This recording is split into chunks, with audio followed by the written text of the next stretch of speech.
All right, welcome everyone. I'm back with another episode, and I'm really excited to be interviewing today's guest. She's on for the second time. On today's interview, I interview a mom, an author, a DJ, a teacher, a minister, a psychedelic therapist, community organizer, life coach, podcaster, and entrepreneur. She's a Nosara Yoga master educator who's been teaching yoga since 2002 and just a month ago led a very special Nosara Yoga Legacy Retreat, a gathering with her teachers, Amba and Don Stapleton, co-founders of the Nosara Yoga Institute. She could be found leading classes on Insight Timer or from her studio Source in Boise, Idaho. She also works as a ketamine assisted therapist at Boise Ketamine Clinic. Welcome to the Winner Circle, Marisa, Radha, Weppner. Thank you. Thanks, Derek. It's really great to be back. Yeah, absolutely. We had such a great conversation last time. I had a chance to re-listen to that episode just in preparation of today's conversation. I'm so excited to pick up on some loose threads from there and just see what else you've been up to. My first question for you right now is, what is true and present for you right now? Uh, wow. Well, I suppose I give like a nervous laugh because, as you and I know, and I'll share with our listeners, our teacher, Don Stapleton from the Nosara Yoga Institute, he left his body yesterday. He ascended, transcended yesterday, changed form. Mm-hmm. And so that's incredibly present and Mm-hmm. alive. Mm-hmm. Just a month ago in mid-September, you actually led a Nosara Yoga Legacy Retreat where you got to bring together a lot of alumni and practice and celebrate Don's birthday with Don and Amba Stapleton. What a blessed opportunity that must have been. It was huge. It was really monumental and important and necessary. And I guess it was maybe January. Right now we're in what, October, mid-October. So earlier in January, I just got a really clear hit that we needed to go see Don. And his time was very limited. And it was driven by a couple of things where one, I just really wanted my students to provide an opportunity for my students or the teachers I've trained to meet with Don if they wanted, and to meet with Amba too, and to be in that community, that satsang together. And I wanted myself to be able to go back and be in that community and be with Don and Amba again. And, I also spend a lot of time in the Ram Dass satsang. And so I see in that community the importance of lineage and remembering our elders and remembering our teachers and honoring our teachers and elders. And also too, like a level of grief from Ram Dass passing, but this sense from maybe newer members of the satsang, like, oh, I never got to meet Ram Dass, or I never got to meet Maharaji, or whoever it might have been. So just wanting to create that opportunity where it's like, let's do this. We can still be with Don. We don't need to travel to India to meet or find some other guru or teacher. Like, we have one that's world class, like universe class, beyond the universe class. Let's go see him. And so we did. And it ended up being about 50 of us that could join together. A lot of past faculty from the Nosara Yoga Institute, some of my students, some of the teachers I've trained, other students that just attended NYI. My daughter was there. My mom was there.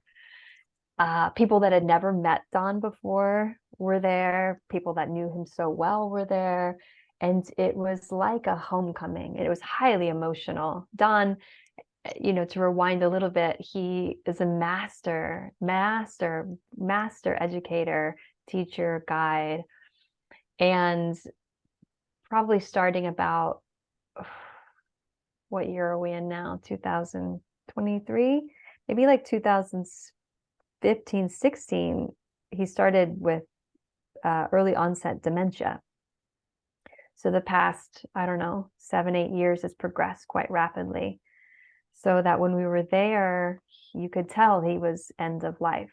You could tell that that wasn't that far away, that the veil was really thin. And mostly he was really quiet and internal, but really loving our presence. Like he knew that we were there and he knew that we were all there for him. Oh, wow. So it was just so fulfilling in so many ways, and also full of grief and sorrow and joy and just the practices, really, the yoga practices. And then, yes, he left just yesterday, just the month after we were with him. What's a memory you have of Don from that retreat, and a memory of Don from your many years training with him and working with him? And Yeah, I'm sorry. I know I'm going to cry, and I am crying just thinking about that time together.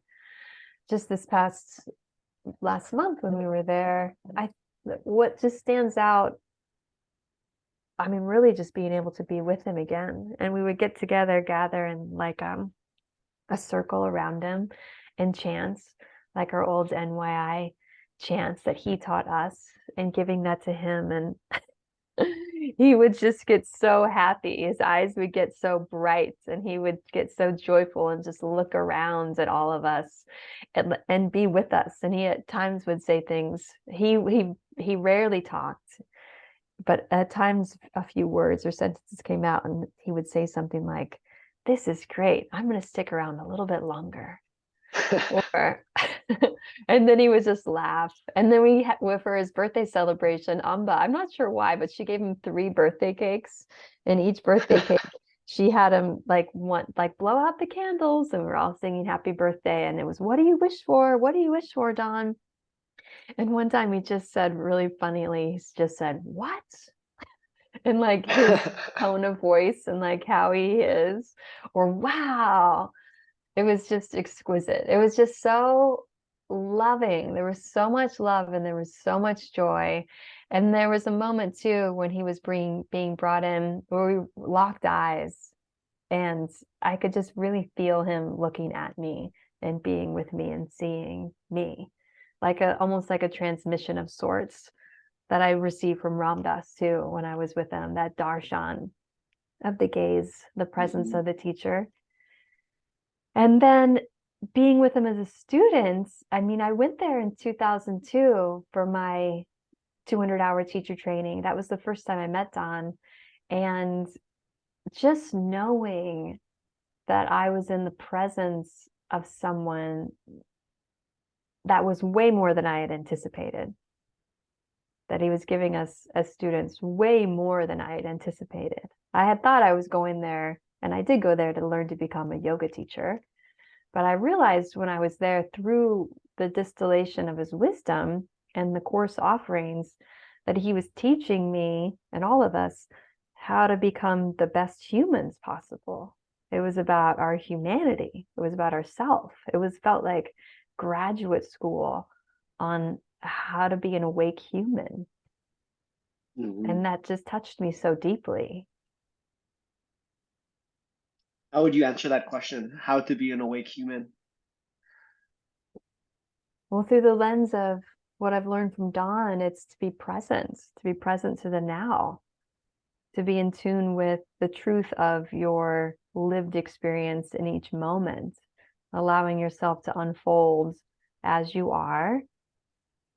You know, his catchphrase that I love so much, "Isn't that interesting?"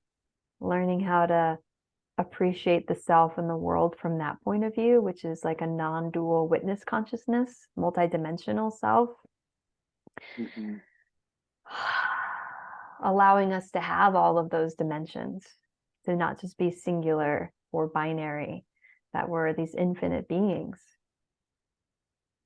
How do we access that? How do we realize it? What are the yoga lineages? What do the yoga trainings teach us about that? The inquiry into self. It's constant and ongoing. And Don and Amba, they taught 200-hour trainings and various more advanced teacher trainings for, I think, 21 years. I was a part of the last 200-hour training, and then also got to stay for pranasage as well, which was such a blessed experience. In And 2016? yeah, I think so. Yeah, Yeah. their last one. Okay, That's when I great. was down there. And over the years, over the 21 years of their teaching down in Nosara, they've taught many teachers who are around the globe, spreading this wisdom and the self-inquiry practice that you share. But there are a special few. I think last time we talked, there's 20 master yoga, Nosara yoga educators, including yourself, that have been appointed by Don and Amba to continue the legacy. What would you like that to be? Like, what is the intention behind continuing this beauty that they've shared for so many years, and now it's in our hands, your hands, my hands, Yeah, all the our hands, graduates. all the graduates. Like there's some of us that are the master educators that they designated, but really the legacy is all of us. And that's one of the reasons I wanted to bring that retreat together too, where it is those that took even just one 200-hour training, or their 500-hour with Don and Amba, or one pranasage training, or the students of those that did learn there, or the students of the students, or the students of the students of the students, that the ripples are far and wide. What do I want that legacy to be? I think it's just as Don taught us, like the continuation of yoga is an inquiry. Yoga is an inquiry into the self, that it's not fixed, it's not defined, it's non-authoritarian, it's about direct experience, it's about awakening to who we really are. I've got this book Amba gave me as kind of a gift for bringing the retreat together. It's called From a Seed to a Tree, and it's his drawings that would hang all over Samadhi Mandir. And let me just open to it and see what a page might say in his own words. Something I heard you say that seems important to you in this moment is ... That's a self-reflective question. How would you answer that? Something I heard you say that seems important to you in this moment is, I mean, I guess if I'm listening to myself, it would be that this lineage is all of us. What happens when you let go of control and let the wisdom of your organism move you? What You remember happens? that? Yeah. It's always questions. The inquiry-based yoga, it's always a question. Yeah. What happens? Yoga is an inquiry. Am I willing to accept the consequences of being myself? Oh yeah. Absolutely. This is in the beginning of the book. Yeah. We are the beings endowed with an infinite capacity to generate a new future that is not limited by the past that we have been living up to now.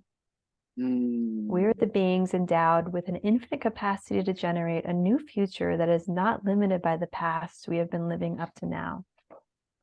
That was part of his teachings too, realizing like my personality is based on the choices I've made in the past, to become aware of those choices.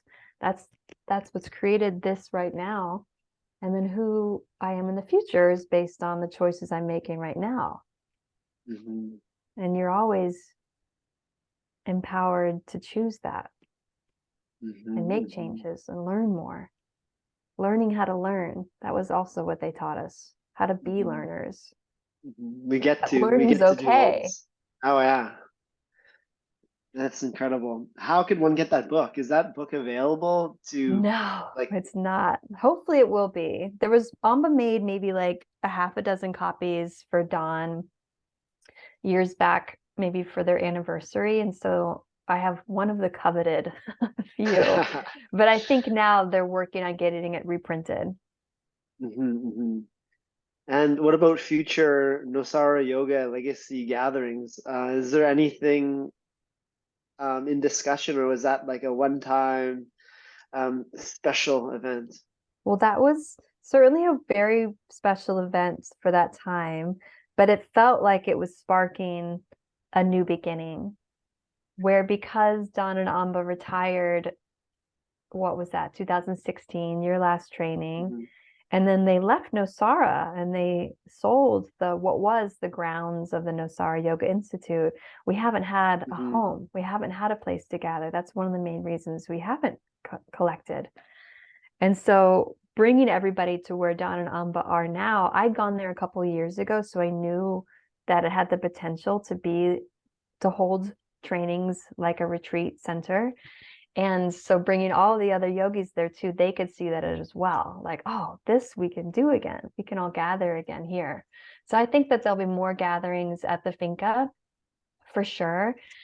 And Amba probably now will leave and teach as well, which she hasn't done because she's been by Don's side.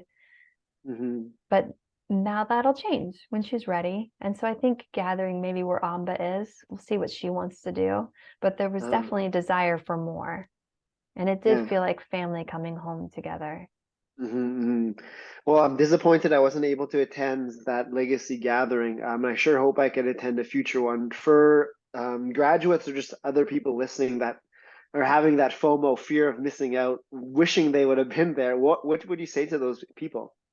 And just about the whole FOMO, fear of missing out on anything. I understand. I get it. There is a feeling of like, oh man, that would have been nice. I would have liked to have been there too. So first, just recognizing that you have that like pang of desire, maybe, and what that brings up. Maybe underneath it is grief or sadness or loss or something more, wanting more. So being with those feelings and then turning towards where can you access the reconnection, whether it's an online community, which I think there's a little bit of, or even like watching some of Don's teachings on YouTube or listening to some of the old recordings, or I love, his self-awakening yoga book. Yeah. It's phenomenal. It's a go-to resource all the time. When I travel and teach at a lot of festivals or events or workshops, I'm really teaching a lot of SAY. And it's such a unique practice that's so accessible to such a huge, broad audience, where people, I think, nowadays have pretty ingrained, like, yoga's like this, and we do Surya Namaskar A and Surya Namaskar B, and then we do a warrior series, and then we do da da da da da. But when you have a self-awakening yoga practice or an Nosara yoga practice, it's so much more than that oftentimes people come up to me and they're always just like, wow, I didn't even know yoga could be that way. So practicing, doing the practices. Yeah, I love that answer. And yeah, we are blessed to have many of resources still available. His book, he has an album with his chanting. You just posted a YouTube class. It's like a 90-minute talk about the third sadhana, I believe. I started watching it today. So there's a lot of material out there. And it's also an opportunity, I feel, to practice that self-inquiry practice on why we didn't go, what held us back, when the heart called us to that, What's the answer for you there? I think like scarcity mindset, like, oh, I had to stay here and work my job. I feel like that is the answer. And Scarcity, it's hard to get away. hard to get away from paying the bills and rent, and not having the time, like not being able to get off of work. Totally. Yeah. I think that and I can understand that. I think probably a similar reason would be there for most people. It's hard to make the time. Do I have the resources? Will I get too far behind? But there was a lot of video taken. And so what will be really wonderful is maybe like a montage of some of the time together with him at just a month ago to share would be really lovely. Amba's had asked us not to share any video from the time, that she was fine with us sharing photos, which some of us have done, but maybe now that he's passed, perhaps we can share some video. So the thing that my answer to that question that you just posed me, the thing that held me back from attending that retreat, and it holds a lot of people back from attending a yoga training or going on that trip or taking that chance or quitting that job. Um, when the heart knows, the mind plays tricks. Through our last episode, I feel like you don't have much resistance in that area. You feel it and you do it. Um, that's what I took from our interview last time. Yeah, it's For true. yeah, for others, that the mind is a tricky one, and often we stay on that path of shoulds, the shoulds of society, our parents, education, culture, versus the path of must, that path of our heart knowing. Um, how do you advise us to realign us on our inner calling path? I would perhaps encourage small steps, you know? Like it doesn't have to be, I want to quit my job, I'm going to quit my job and make a big risk leap like that. Could be. It could be like it's the self-inquiry practice. So even learning how to speak up for yourself, like learning how to state what your likes and dislikes are, could be a beginning. In conversation with coworkers or colleagues or friends or partners, learning to know what you want. And again, like a general scenario, like where do you want to go for dinner? Or would you like to do this or that? And often we might say like, oh, it doesn't matter. I don't know, or I'm not sure, you decide. So getting in touch with that, the yes, what is the yes answer for you in simple scenarios, and then voicing it and saying, you know what, I would prefer, I would love it if we did this today. Just starting with small things like that, because then you'll take a little baby step of like, I tried speaking up for myself and saying my truth, and you know what, gosh, it turned out really well. I got to do the thing that I wanted to do, and I liked that, and it felt good, and the world didn't end, and I'm still safe, I'm still here. And so maybe just even growing from there, Yeah. learning to trust those little preferences too. The momentum builds. Yeah, the momentum will build. Then it's like a muscle that you're building. Like, okay, now I really know that I need to quit my job, and I'm the shell I've outgrown, and I need to find a new shell, and I'm finally ready to slough it off. And I tell people too, and I believe this myself, like waiting for it to be really clear. So like you might get the first inkling of, I need to quit my job, or maybe I'm unhappy in this relationship. Maybe this isn't the thing for me. It's like the first glimmer of that isn't the time that you do it. That's still like a question zone of like, is it really? Does something just need to shift? Can I make it work? Should I make it work? Do I need to make it work? I don't know. Now I'm in the process of maybe something else is there for me.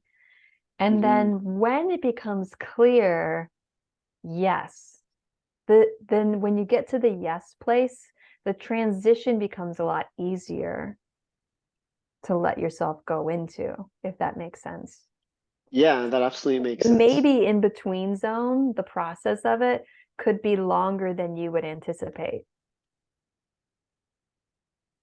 till you're ready. Like Don would say, it takes the time it takes. It takes the time it takes. Takes the time it takes. And when you're ready, you will do it. And then there's other things like this retreat that we just had where it's time sensitive. It's like you're either going to go or you're not going to go. And I had a few people say to me, like, oh, I'll go on your next retreat. And I would say, yeah, there's not going to be a next retreat like this. This one.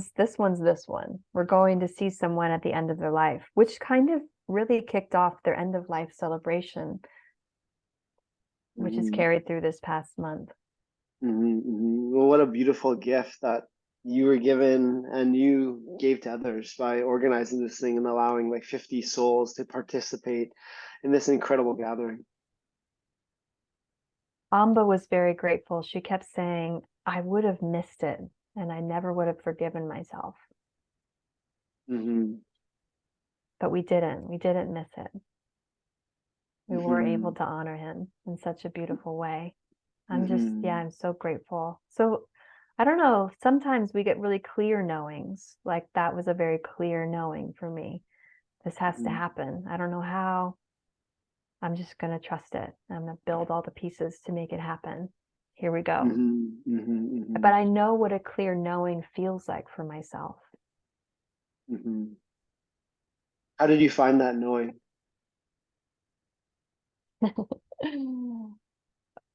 Through suffering, through loneliness, through not having guidance, through Mm-hmm. not having an external resource of direction. So I remember very clearly late teens, early 20s, I had the question of like, how do I figure out what is the right way for myself to go? That time period, or late teens, early 20s, it's full of choices.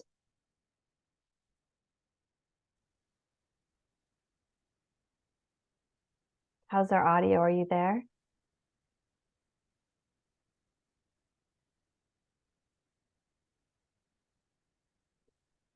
How's your Hi. So, It's okay. It's sorry. Yeah, okay. I just cut off there for a second. It's okay. Yeah, you froze a little bit. What was the I'm last back. thing you heard me say? I just was just asking the question. Just the start of that question. Hmm. Yeah, so you asked me, how do I know? How do you know? Yeah. And you Or said when did through I much, discover that? it was Yeah, through like a lot of suffering. a lot of And suffering, loneliness, aloneness, no guidance. And I remember very clearly in that time period of late teens, early 20s, when you're presented with a lot of questions about your future and your life and what are you gonna, all the things. And I thought, I thought to myself, how do I figure out how to know? And because I didn't have external voices telling me or external input telling me, I realized I can trust my heart. That mm-hmm. if my heart tells me something to be true for me, even if it's in conflict with those around me or society or expectations, I know I can trust it. And I know I don't have to care what other people will think because my heart will never lead me astray. So I can manage what might for other people be more debilitating, like the fear of external judgment, like what will people think of me, that Yeah. keeps you from making the choice or the action. I knew that if it was coming from my heart, I could get through any judgment. It wouldn't Uh, slow me down. But if it was a decision that was coming from my mind or from my ego, I did care about judgment. I did care about what mm-hmm. other people thought. That did weigh heavier. So I don't know. For some reason, I figured out what my heart's wisdom felt like. But that's not to say it wasn't scary. Oftentimes it was really scary. And the scariness, like the fear, would even be like more of an indicator that that was a yes, because I knew it was my mind that was afraid, not my heart. But I could deal with my mind being afraid. Mm-hmm. Another momentous part of your journey you talked about last conversation was when you turned 40. And that's when you begin to realize how much more of your shadow you weren't even aware of. And I'd love to delve deeper into that.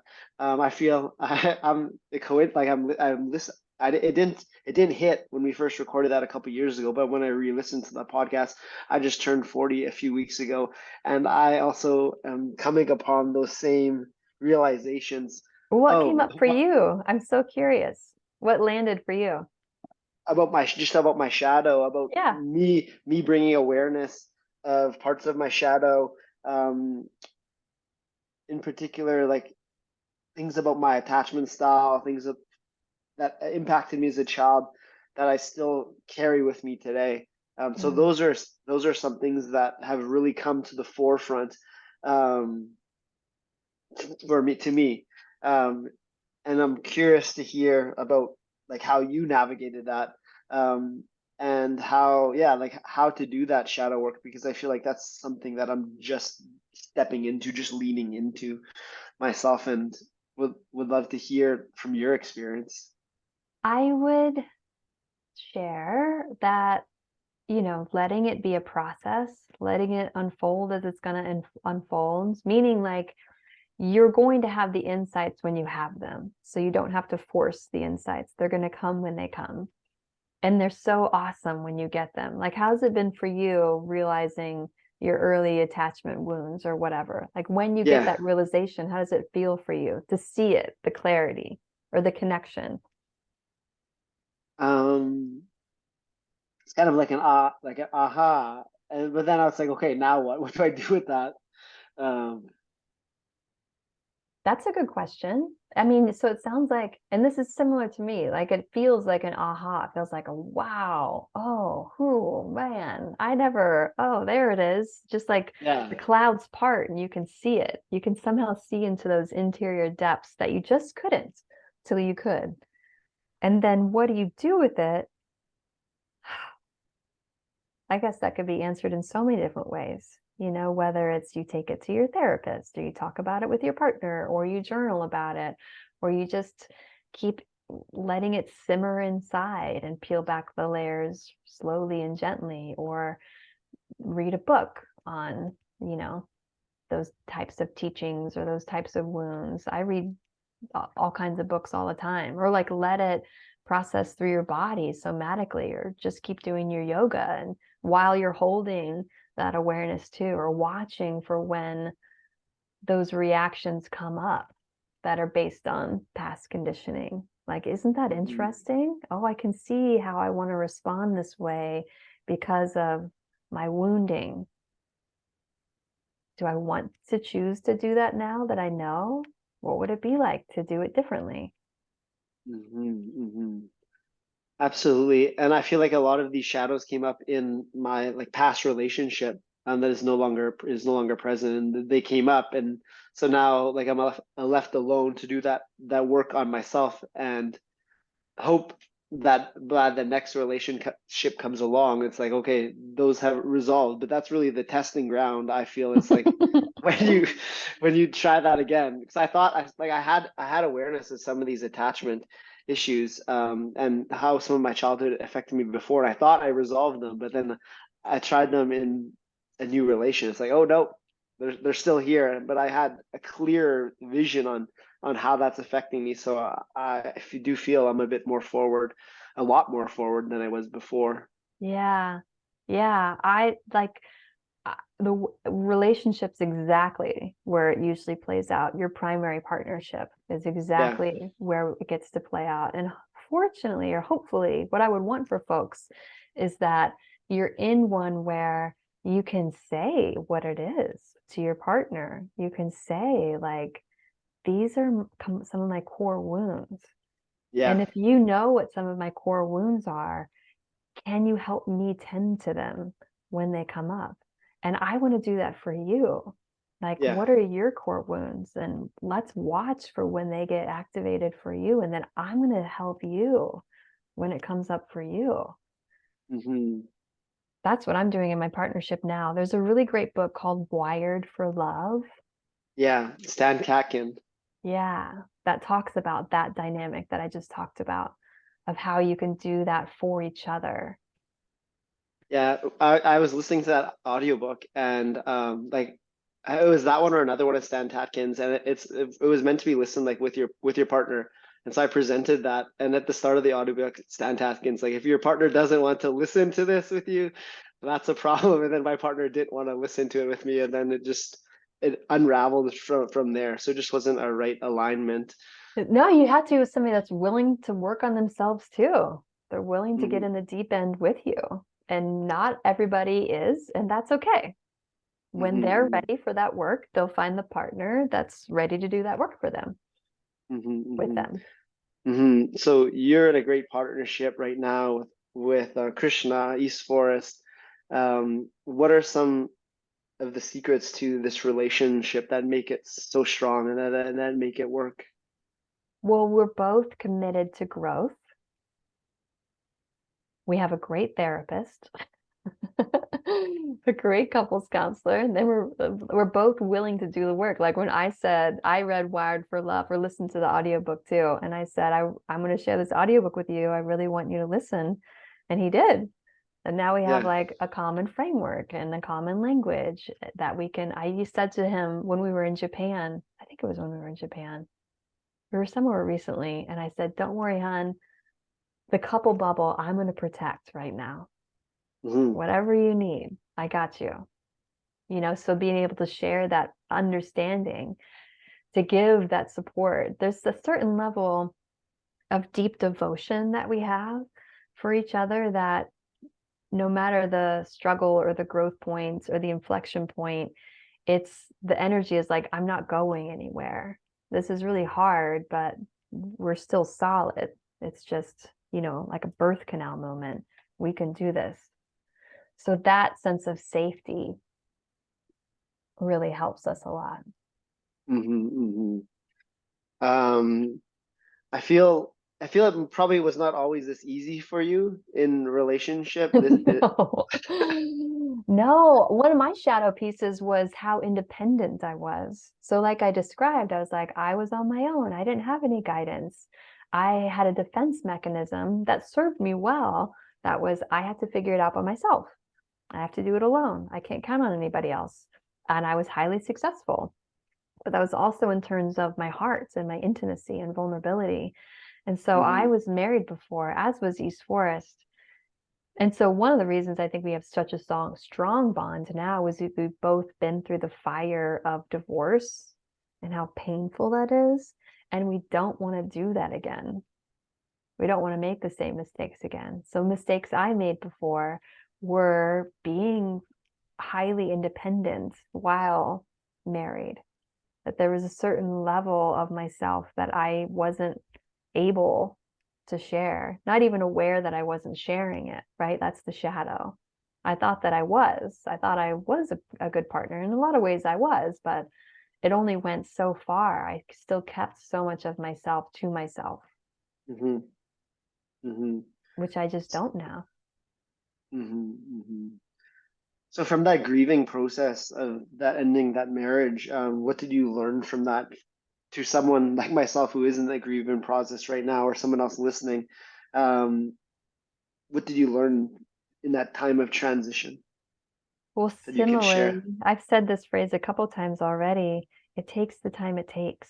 So the grief lasted years. So even as East Forest and I were forming and falling in love, we'd have moments where each of us would feel so much pain and loss and sadness, and just letting it be, not judging it, not pushing it away, just allowing it. So allowing the grief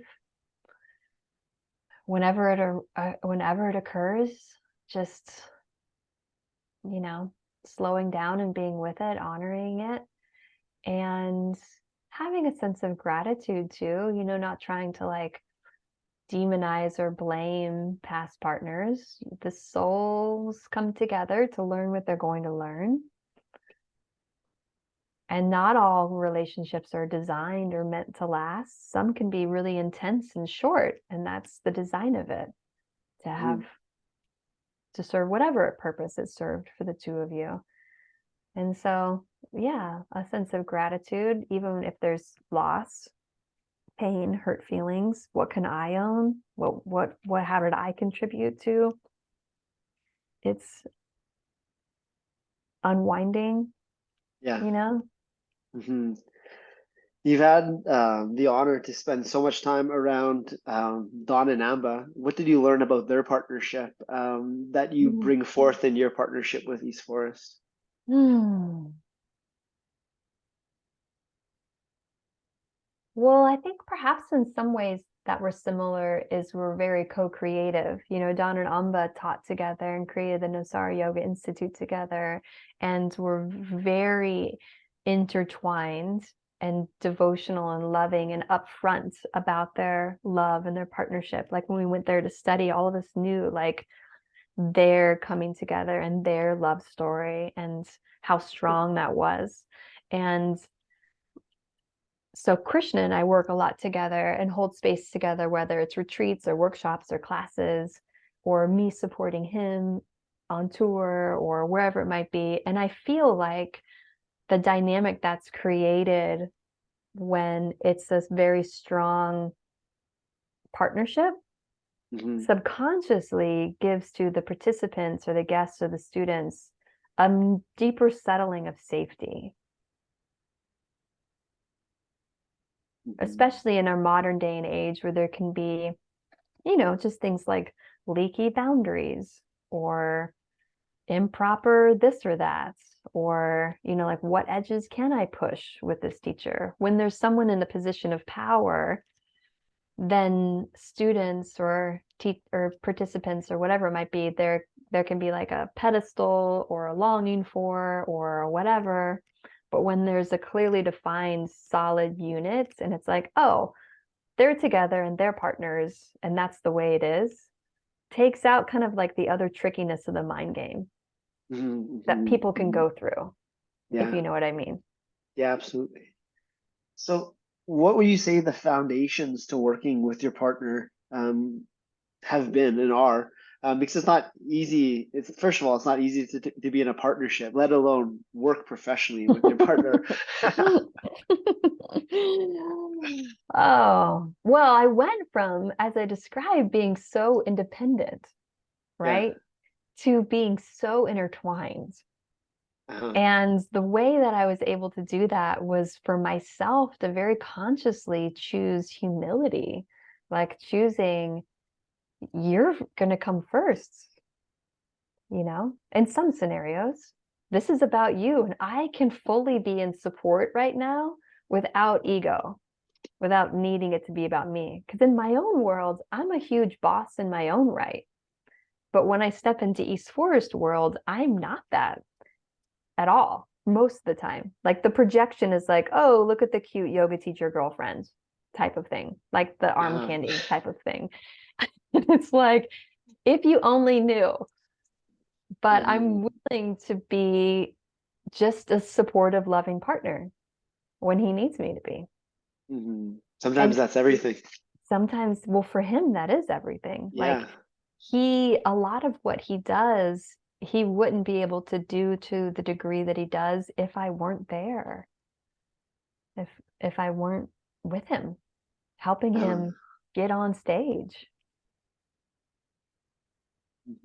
So I don't know. It's just, it's that piece for sure, which I can see it and I feel it and I'm in relationship with the part of me that says, this isn't about you. You're not the star or the center of attention in this one. You're just supporting him in being that way. And I'm like, okay, sure, let's do it. And he gives to me. He provides many opportunities for me to shine in my gifts and talents. So it's a fairly balanced back and forth. From someone you being used to being so independent and to taking a more supportive role sometimes, what have you learned about that role? How to be of support? How to best be of support I've of learned another? how to keep my mouth shut. When to not share my opinion.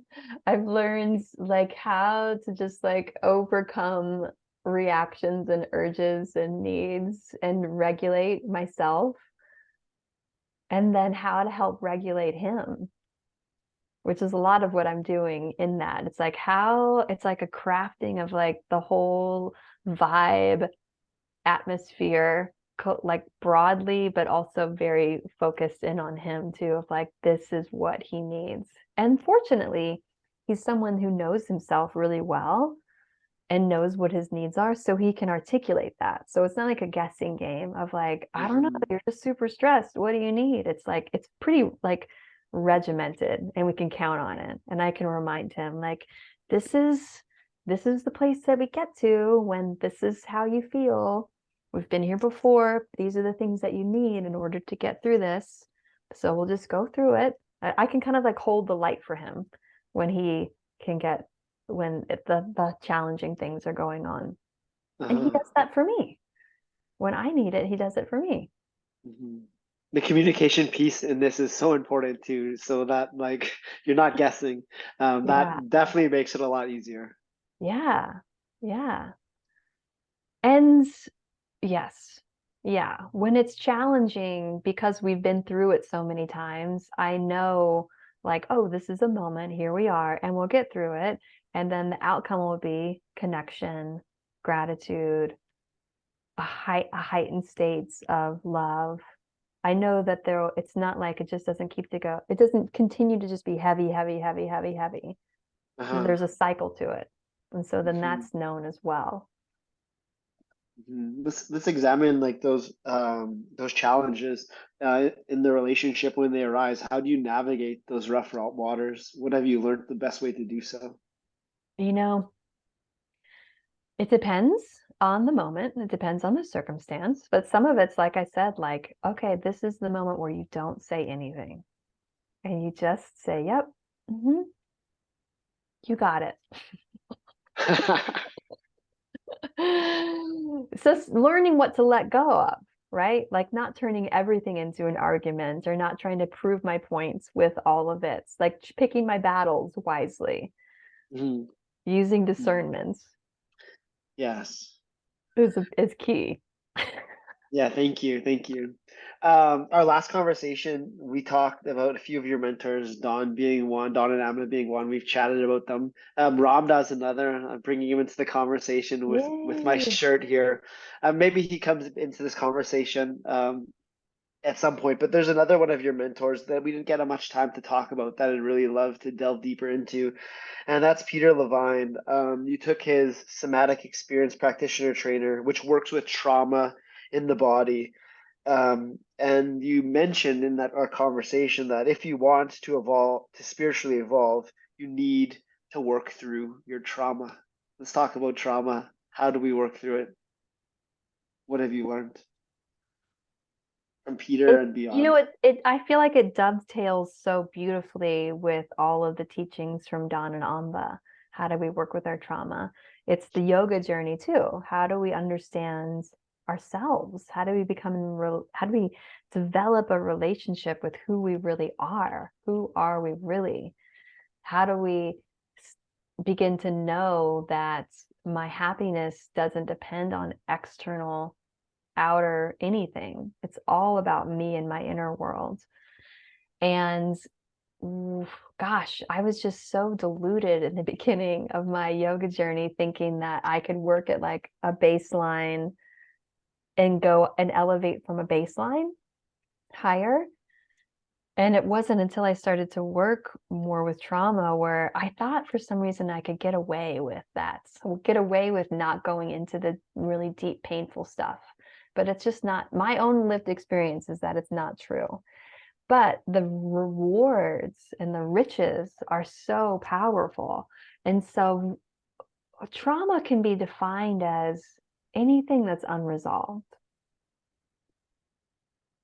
Anything that's unresolved, an unresolved impulse or need that lives in the body and still continues to play itself out when, for whatever reason, it gets activated or awakened.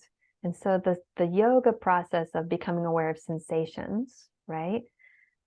The physical feeling in the body, that's what you're feeling when a trauma wound has been activated too. Meaning like clients often describe things as I feel really tight in my chest. Or they'll say, I feel anxious. And anxious is Uh, a feeling that they have labeled like a kind of an umbrella over physical sensations. So then I have to ask them something like, how do you know that you feel anxious? How does that show up in your body? And so then they'll say things like, my chest is really tight, my heart rate is increased, I'm hot, my throat's tight, my stomach's squeezy. And that's all yoga inquiry too, the sensation based. And then it's getting to what the unmet need is, like what's unresolved. And when you can allow the cycle to complete, the trauma cycle, you go from feeling, let's say, really tight and heavy in your chest and blocked in your chest. When we can work the way through it and stay super present with the body, we usually always land at a place where the body suddenly feels light, flow, soft, at ease, maybe a little like heavy, but in a good way, grounded, more present in your whole body, feeling your arms or your legs tingly, streaming, pulsing, warmth.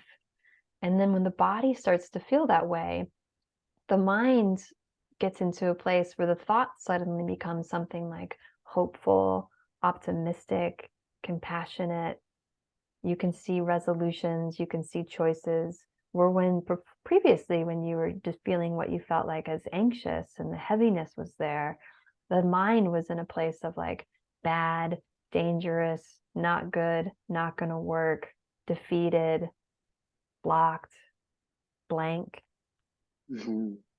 And then when you can come into that state of, like I just said, hopeful, compassionate, positive, you're feeling that way with yourself, you become more self-loving, self-accepting, and then you want that for others, more love and more acceptance. And at a degree, I find it's a very equal equation. The degree to which I love and accept myself equals the amount that I love and accept other people.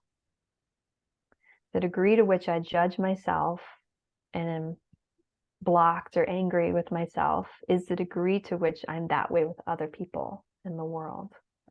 Mm-hmm. That's been my experience. So it all, the trauma healing is the spiritual journey and vice versa. Mm-hmm. You can't not do it, dang it. So ideally, we're being preventative rather than reactionary when it comes to trauma. But what happens when we miss those warning signs and we're in it? We're in the shit. We're in our reaction. How do Yeah. we navigate those waters? Well, it just depends on the level of reaction. So if you're like totally blown, you might say and do some hurtful things to yourself or Uh, other people. uh. And only once you settle are you like, wow, dude. So you can do repair. You can go back to the person, if it was with another person, and apologize and say, I was so activated and I'm really sorry that I said that and I did that. And I know that it was coming from, or I have an idea that it was coming from this place in me, and I own that, and I need to work on it, and I need to understand it better. And Mhm, maybe even, can you help me? Can you mhm, help me or help remind me? Or that way with yourself, like, gosh, that was a total failure.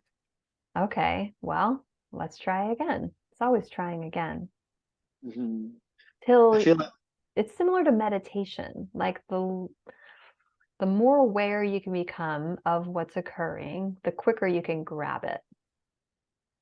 Like when this, even like the sensations in your body. So yoga teaches us how to be really aware of present moment sensations.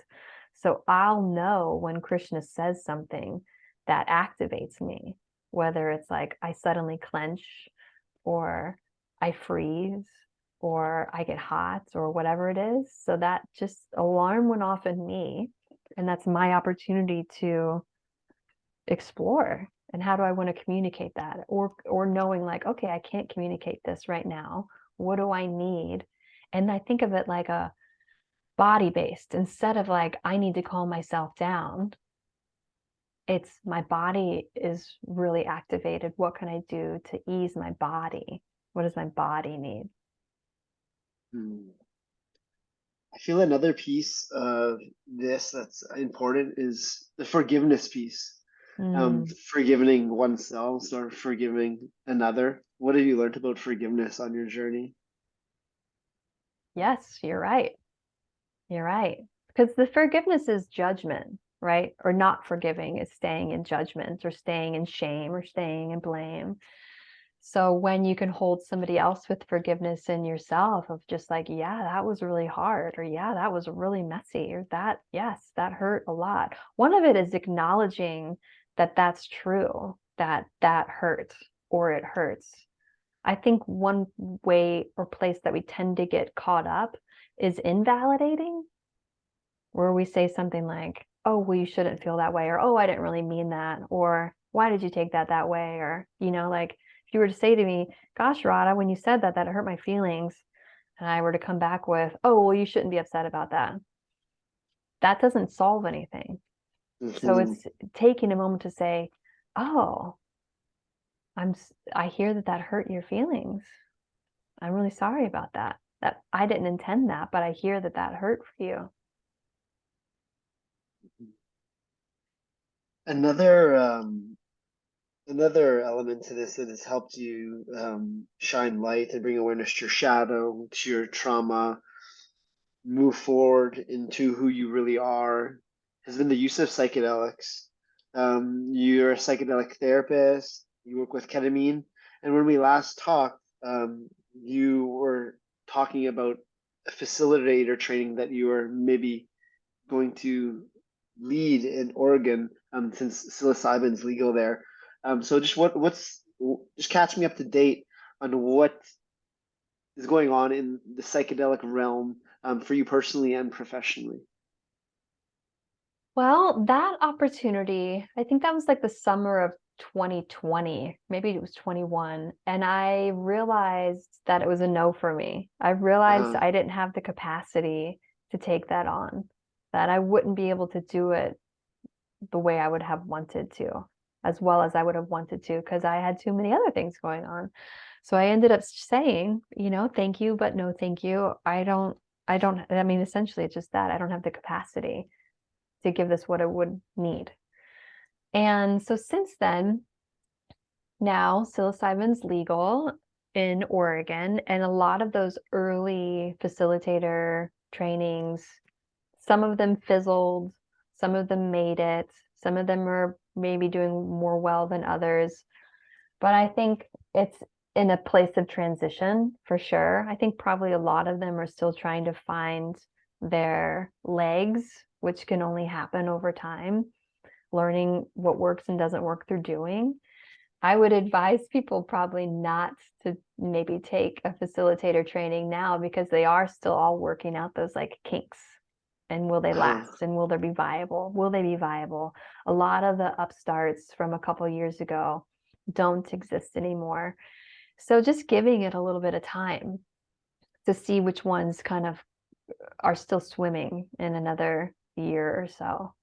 And there's a lot that you can study on your own, without joining like a training that's going to cost you $10,000 or $20,000. There's so many great teachers and books, and just even like mini courses or weekend modules that you could take that don't have to be so involved. Mm-hmm. And before someone even considers training in this realm, a lot of people are at the stage of just dipping their toe into healing, using psychedelics to heal. Um, what is your advice for people interested in that journey? Well, like, again, it touches on all the things that we've talked about before. Like, let's say you have a desire to have an ayahuasca experience, or Uh, a psilocybin journey, or try ketamine therapy. Sit with it for a while. Like, some people say to me things like, I think I should do ayahuasca. And it's like, well, do you want to do ayahuasca? They're like, no. And I'm like, okay, well, then don't do it until it's a full yes for you. So uh, wait until these things become full yeses, whatever it is. Like, I'm really sure, maybe I don't know why, or maybe I don't know how yet, or maybe I don't know where, but I know I can't stop thinking about it. And I'm a yes, but I want to figure it out. So wait till the full yes is there, and then do some research. Try to find somebody that you resonate with, but also take some maybe intuitive leaps too. Like when I found Don and Amba in Costa Rica, I didn't know them, and I didn't know their teaching, and I didn't know their training. I didn't know their lineage. But I knew that was a full yes. I was going to become a yoga teacher, and I knew I wanted it to be somewhere international, and I knew I wanted it to be an immersion. So I kind of had like categories that I was fulfilling. And then I found them in Costa Rica, and I'd been to Costa Rica before. So immediately, I guess when I landed on it, my soul was just like, this is yes, this is where you're going. You don't know them, you don't know how it's going to go, but everything is feeling like a yes. So trusting that, like, does this person, does this place feel like a yes? And if you're kind of like, I'm getting some bad vibes, or I'm not sure, then trust yourself with that too, because you won't really know. And if you're someone who hasn't states before, ketamine is a very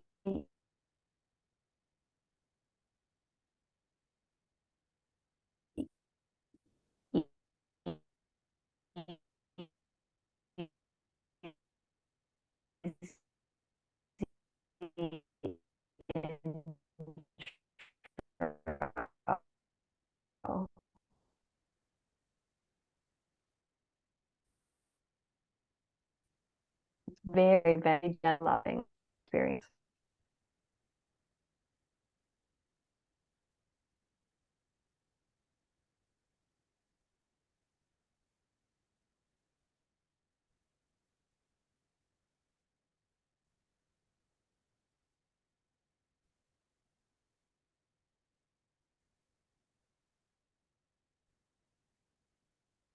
Are we back?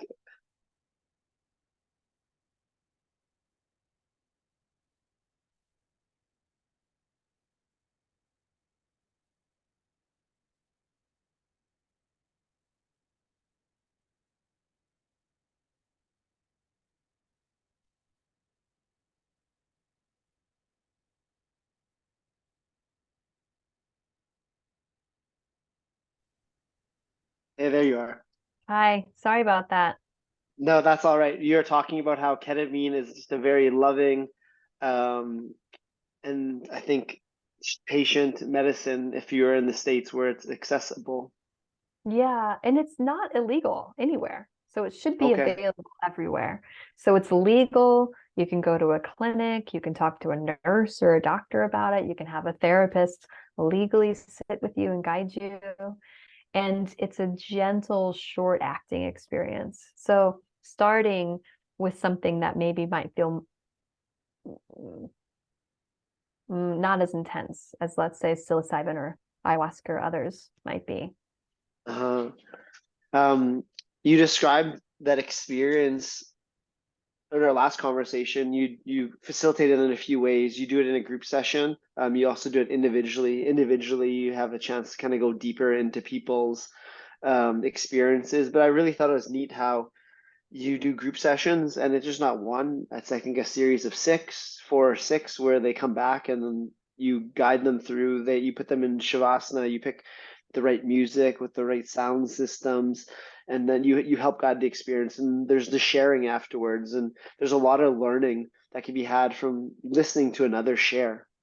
Definitely. One of the most valuable pieces of the group experiences, or the reason it is valuable, is the shared witness, witnessing others and their stories, feeling witnessed by others, and your vulnerability and your truth is really powerful. And particularly when folks have something maybe like depression, where you tend to think things like, I'm all alone. Why is it so hard for me? You get this like inner me focus spiral that's Hmm. challenging. You're with others, and then it becomes a sense of, oh, we're similar. We're struggling with the same things. I can empathize with where they're at. I'm feeling their empathy for where I'm at. That's so valuable. Hmm. I think another piece of venturing into the psychedelic realm for healing and for therapy is the integration piece. And I think that's like a piece a lot of people miss out on. They sit for ceremony or they take the medicine, but then they don't integrate. What have you learned about the integration process, and how would you advise one to integrate that experience into their return to reality and into their infinite now? Gentleness, gentleness, being unstimulated, time and space, solitude, quiet, that inner inquiry going inside, journaling, listening, feeling, and also not, taking out any kind of like urgency or have to know or needing it to be like huge or big, like letting things be subtle and letting yourself just have even like one insight or understanding, and choosing to change one behavior or one thought process, or having one nugget of wisdom, and being with that one, that it doesn't have to be huge and earth shattering and change everything, or like a magic pill one and done. Like, well, I did psilocybin, but I'm still XYZ. It's a process. It by itself won't change you, but it can help you change, but then that's still on you to do the work. It might become easier. Like I had a fellow I'm working with ketamine therapy, and he's saying things like, I don't know if it's working, and I can't tell any differences. I don't know. And then he said something like, but I notice I'm not eating late at night and I'm not binge snacking, but I don't know if it's related, but I'm not doing those things anymore. And I was just kind of like, well, even if it's not correlated exactly, it happens and that's benefiting you. And isn't that great? That was really hard before, to not binge eat and snack late at night. And now you're just, maybe it's still hard to not do, but you're not doing it. This progress. With progress. Yeah. Where is the progress? So we can often have these ideals that it's going to be this big thing, but maybe it's something more subtle. And that small change, a degree over time, you'll end up in a totally different landscape. Absolutely. We began this conversation with yoga, and let's end it with some questions about yoga. And we were just talking about progress. Let's talk about your progress in terms of yoga. How has your personal practice changed since you began? What does your personal yoga practice looks like for you today? How has it evolved? It's evolved in, I think often when we think of yoga practice, for example, the image is usually like time on your mat in asanas and poses. And that's really valuable for me, but that's less and less. I do that for my body, and kind of like almost like we brush our teeth to keep our dental hygiene clean. Like I'll do asanas to keep my like prana in alignment. But what I love is chanting. What I love is meditation. And so a lot of my yoga practice is my chanting practice. I'll find myself going to my harmonium and chanting as my practice versus a downward dog and moving through a series. And recently, since my yoga studio closed back in 2020, I'm just a student again on my mat. And so I also love my asana practice, where a lot of it over the years had become me as a teacher doing poses when I was teaching. And now I'm just a student not teaching for the most part. And that's so delicious. It's so lovely. It's so wonderful. It's so good. I love being the old lady in the class who's just slaying it in the yoga poses. The old lady. I do not believe you're an old lady. You're very far from that. You know the power of our words. You're still a very young. You're a very young It feels lady. good though. It feels good. It feels good. It feels good that I've had these poses with me for 20 plus years, and they're so familiar and I love them so much, is what I'm trying to say. It just feels so good to be in my Oh yeah. body. But that's and you alluded to this earlier. Those asanas are such a small piece of what is yoga. What does Yeah. living yoga look like to you today? Going to therapy, it's my life. It's, how does my life look? Is my life in harmony? Is my life peaceful? It's not perfect by any means. And there's, things I wish were different, certain relationships, things like that, I wish were different, or whatever it might be.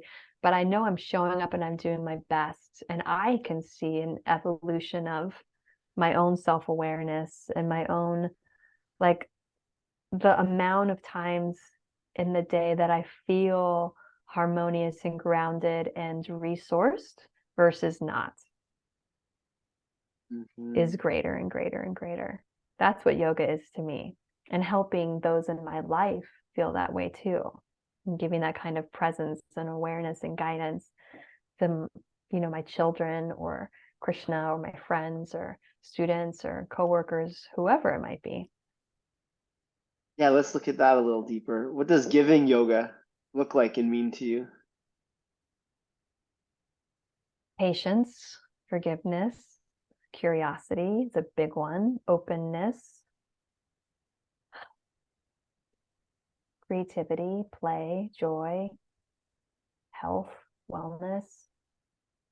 So any ways that I can show up in it or encourage or create that. My final question for you today. We started with conversation with Don, and let's bring it back to our teacher. Through the highs and lows that is this life, what has been the greatest life lesson that you've learned from Don Stapleton that you know with your heart to be true? I think like with any great teacher or guru or guide, they give us, we love them because they, at least for me, it gives me a sense of like, I can be like that too. It kind of gives me a sense of like what I can live up to. Like if they were able to be that amazing, he was able to be that incredible, that good of a teacher, so wise, so deep, so joyful, so generous, so grounded. If he can do it, perhaps I can do it too. So he's given me hope, and he's given me like practical, very direct ways of doing it through all that he shared.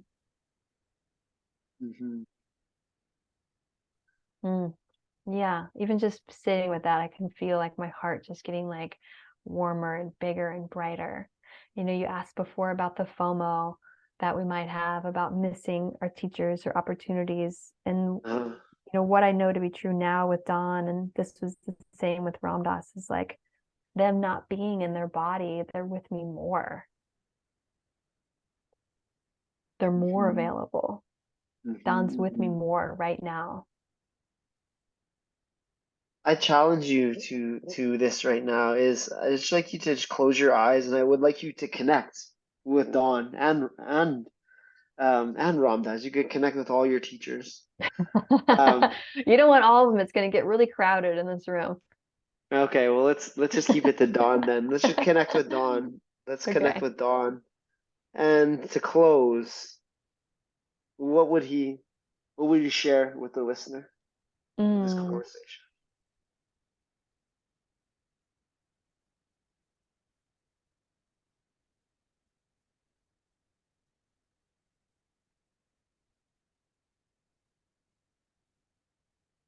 It's this sense of like, I love you, I see you, I'm with you, I haven't gone anywhere. This feeling of like, it's all so good. That's samadhi. I was listening to him talk today, and he said sama is balance and D is knowledge of.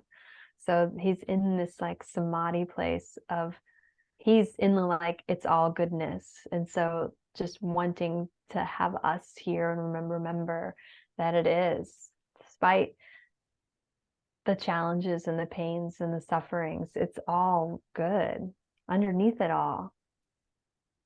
And within us all, it's accessible at any time. Well, isn't that interesting?